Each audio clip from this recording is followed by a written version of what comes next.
नमस्कार दोस्तों, स्वागत है आपके अपने YouTube चैनल संस्कृत अड्डा पर। दोस्तों, आज के जो वीडियो इसमें हम करेंगे श्री हर्ष का जीवन परिचय और उनकी रचनाओं को। और ये जो श्री हर्ष और इनकी जो रचनाएं हैं आपके सभी एग्जामों के लिए महत्वपूर्ण होंगी, क्योंकि इनका जीवन परिचय के बारे में और इनकी रचनाओं के बारे में आपके सभी एग्जामों में पूछा जाता है, चाहे आप इसमें संस्कृत के कोई सी भी एग्ज़ाम की तैयारी कर रहे हों। तो इनका जीवन परिचय और रचनाएं वेरी इंपॉर्टेंट है, और क्योंकि पहले भी एग्जामों में पूछे जा चुके हैं। और अगर आपने हमारी पहले वाली वीडियो नहीं देखी है तो इसे आप आई बटन पर क्लिक करके देख सकते हैं, या फिर हमारे चैनल की जो प्लेलिस्ट है वहां पर जाकर अब तक की जितने भी वीडियो हैं सभी को आप देख सकते हैं। और वीडियो शुरू करने से पहले अगर आपने अब तक हमारे चैनल को सब्सक्राइब नहीं किया तो सब्सक्राइब कर ले, और साथ में जो ये घंटे वाला आइकन है इसे जोड़ दबाएं, जिससे आपको हमारे आने वाली जो वीडियो उसकी नोटिफिकेशन मिलती रहेगी। और जैसे आप इस घंटी वाला आइकॉन के ऊपर क्लिक करोगे तो आपके पास ऑल का ऑप्शन आएगा, तो आपने ऑल वाले पे क्लिक करना है, तो जिससे जब भी हमारी कोई वीडियो आएगी तो आपको उसके बारे में पता लगता रहेगा। और वीडियो को लाइक, कमेंट और शेयर जरूर कीजिएगा, और हमारे साथ अंत तक बने रहिएगा। और आप हमारा जो दूसरा चैनल है रीडिंग राउट्स के नाम से, इसे भी सब्सक्राइब कर सकते हैं, क्योंकि हम जो विकास से संबंधित महत्वपूर्ण अपडेट जो होती है वहाँ पर डालते रहते हैं। और आप हमारा जो टेलीग्राम ग्रुप है उसे भी ज्वाइन कर सकते हैं। इन सभी का लिंक आपको इस वीडियो के डिस्क्रिप्शन में मिल जाएगा। तो हम करेंगे यहाँ पर श्री हर्ष के जीवन परिचय के और इनकी रचनाओं के बारे में। तो अपने सुप्रसिद्ध ग्रंथ नैषधीयचरित के अंत में श्री हर्ष ने एक पद्य लिखा है, और इस पद्य से उनके स्थिति काल पर कुछ प्रकाश पड़ता है। तो इनके द्वारा नैषधीयचरित आपने पढ़ा होगा, जिसमें राजा नल और दमयंती जो उनकी प्रेम कथा जो इसमें दिखाई गई है, तो आपने इसके बारे में जरूर पढ़ा होगा, वेरी इंपॉर्टेंट है। और 22 इसमें सर्ग हैं। तो इसमें यहाँ पर एक श्लोक के माध्यम से जो है बताया गया है, तांबूल देवमासनम चैलब्धे या कन्या कुब्जेश्वराद या साक्षात क्रूते समाधिषु परम ब्रह्मा परमोदानो। तो यहाँ पर जो श्री हर्ष है उन्होंने स्वयं उल्लेख किया है कि वे कन्याकुब्ज अर्थात कन्नौज के राजा जयचंद के आश्रित थे, और उन्हें राज दरबार में 2 पान और आसन ये मिलते थे। तांबूल देवमासन, तो उन्हें या तांबूल 2 पान और आसन ये मिलते थे। तो इससे पता चलता है कि उनके समय के थे। तो इसमें कन्नौज नरेश की चर्चा है। ये कन्याकुब्ज जो आया है कन्नौज के राजा जयचंद, उनके ये आश्रित थे।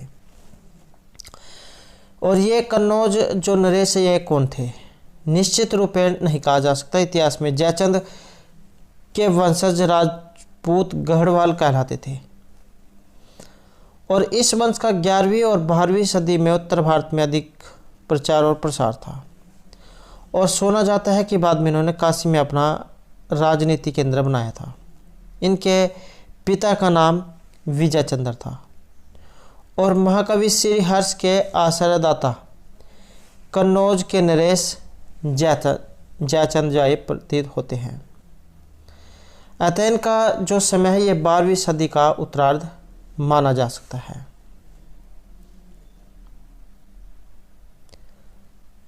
और इनके बारे में और भी ज्यादा तीव्रता यहाँ पर रहेगा कि श्री हर्ष ने अपने विषय में नैषधीयचरित में वर्णन किया है, जिसके अनुसार इनके बारे में हमें ज्ञात होता है। नंबर 1 जो यहाँ पर रहेगा, इनके पिता का नाम श्रीहीर और माता का नाम था मामल देवी।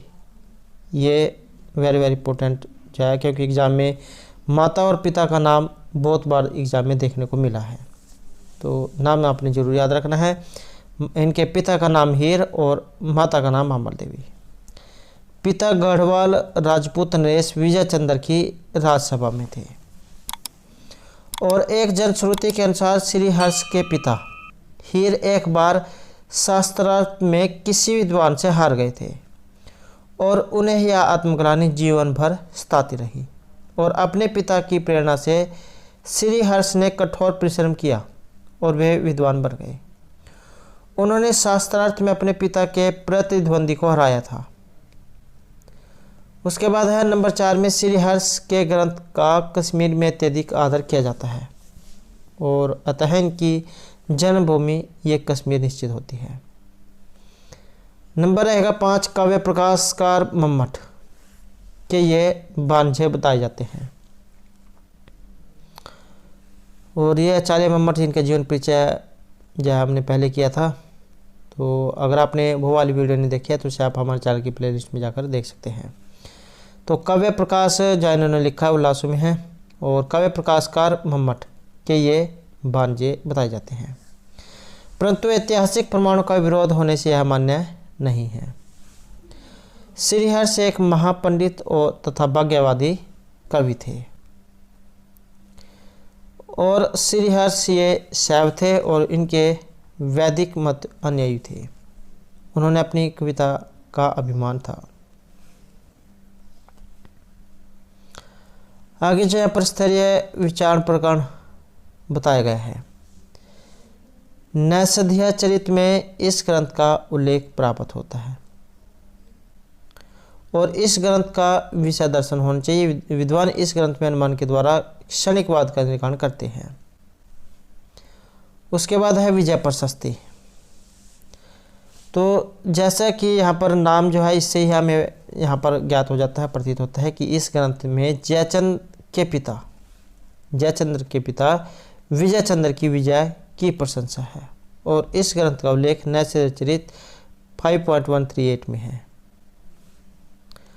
उसके बाद तीसरे जो यहाँ पर रहेगा खंडन खाद्य और यह वेदांत का अनुपम ग्रंथ है और इसमें न्यायिक तर्क प्रणाली का अनुकरण करके सिद्धांतों का खंडन किया गया है। इस ग्रंथ में अद्वैत वेदांत के सिद्धांतों का खंडन किया गया है और मंडन किया गया है और यह ग्रंथ पांडित्य की दृष्टि से उच्च कोटि का है और इस ग्रंथ का उल्लेख नैषधीयचरित में हमें प्राप्त होता है और इस ग्रंथ में उदयन के नितांत मौलिक ग्रंथ न्याय कुसुमांजलि की आलोचना प्रमुख रूप से की गई है और यह ग्रंथ श्रीहर्ष की आलोकमय शास्त्र चौधरी का परिचायक है। नंबर 4 रहेगा गोडोरविस कुल प्रशस्ति। इस ग्रंथ का उल्लेख नैषधीयचरित के 7.160 7वां ये सरक होगा और 160वां श्लोक, तो इसमें हमें प्राप्त होता है और इसके नाम से यह ग्रंथ किसी राजा की प्रशस्ति प्रतीत होती है। उसके बाद रहेगा नंबर 5 में अर्णव वर्णन। नैषधीयचरित 9.160 में इसका उल्लेख पाया जाता है और इस ग्रंथ के नाम से प्रतीत होता है कि इसमें समुद्र का वर्णन है। नंबर 6 रहेगा यहाँ पर छिंद प्रशस्ति। इसका उल्लेख भी नैषधीयचरित से में हमें प्राप्त होता है और छिंद किसी देश का राजा प्रतीत होता है, परंतु इसके विषय में निश्चित इतिवृत्त प्राप्त नहीं होता है और यह ग्रंथ में होता है किसी छिंद नामक राजा के विषय में लिखा गया प्रतीत होता है। नंबर 7 रहेगा शिव शक्ति सिद्धि और नाम से हमें ये ज्ञात हो जाता है कि यह ग्रंथ भगवान शिव और शक्ति की साधना के विषय में लिखा गया था। इसका उल्लेख भी नैषधीयचरित में हमें पाया जाता है। उसके बाद है नव साशंक चरित और इसका उल्लेख जो है नैषधीयचरित के 22.151 में हमें प्राप्त होता है और कवि के शब्दों से यह स्पष्ट प्रतीत होता है कि उन्होंने नव साशंक चरित का चंपू के रूप में वर्णन किया है। राजा भोज के पिता सिंधुराज की उपाधि नव साशंक ये लोक प्रसिद्ध है और कवि पद्मगुप्त ने अपने ग्रंथ नवसाशंक चरित में इन्हीं राजा का वर्णन किया है, परंतु श्रीहर्ष की इस रचना का संबंध किसी राजा से है और यह निश्चित रूप से नहीं कहा जा सकता। उसके बाद आ जाता है यहाँ पर नैषधीयचरित, वेरी इंपॉर्टेंट है और इसे नैषधीय भी कहा जाता है। यहाँ पर सर्गों की संख्या इसमें 22 और इसमें दमयंती के साथ राजा जो नल हैं इनके विवाह तक की कथा दिखाई गई है।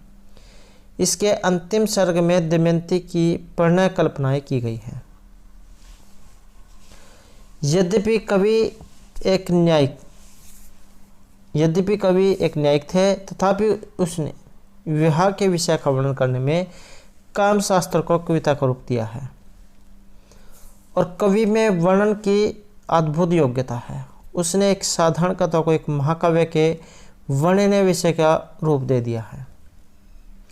इस महाकाव्य में निषद देश के अधिपति राजा नल के पावन चरित्र का अत्यधिक उत्तम शैली में वर्णन किया गया है। ग्रंथ के प्रारंभ में राजा नल का विस्तृत वर्णन है और प्रथम सर्ग में एक हंस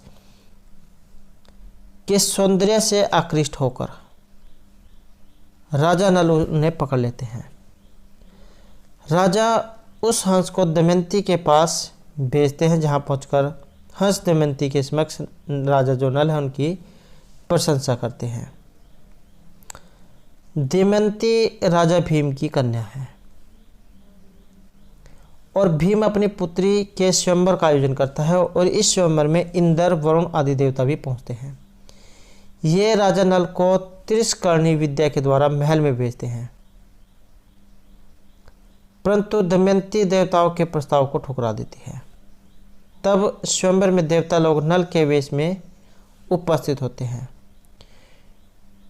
स्वयं सरस्वती वहां प्रकट होकर सभा में उनका परिचय देती है। दमयंती की नल विषयक निष्ठा से प्रसन्न होकर देवता लोगों ने अपने वास्तविक स्वरूप को प्रकट किया। तब दमयंती राजा नल को पहचान लेती है और उन दोनों का विवाह हो जाता है। ग्रंथ के अंत में नल दमयंती के प्रथम मिलन रात्रि का यहाँ पर रुचि पूर्वक वर्णन किया गया है। उसके बाद आ जाती है यहाँ पर इनकी काव्य कला। श्रीहर्ष पर महाकवि कालिदास और माघ का जो प्रभाव है हमें दिखाई देता है।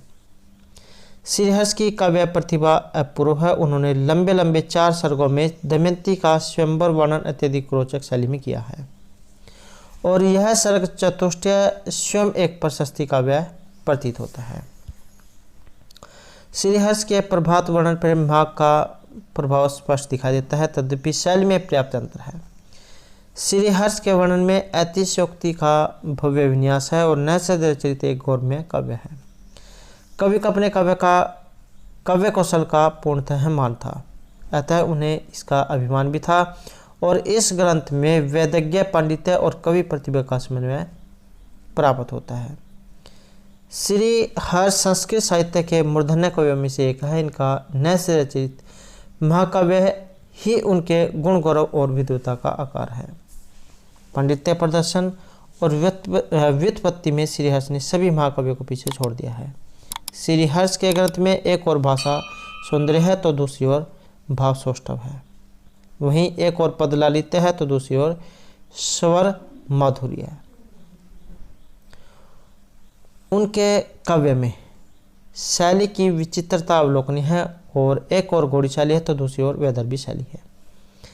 श्रीहर्ष को कला पक्ष और भाव पक्ष दोनों में अपूर्व सफलता प्राप्त हुई है और उनका कला पक्ष जितना सुदृढ़ है, भाव पक्ष उतना ही प्रसिद्ध है। उनका काव्य सरस हृदय और व्युत्पन्न पाठकों के लिए सस्य श्यामल, कुसुमित और सुरभित उद्यान है।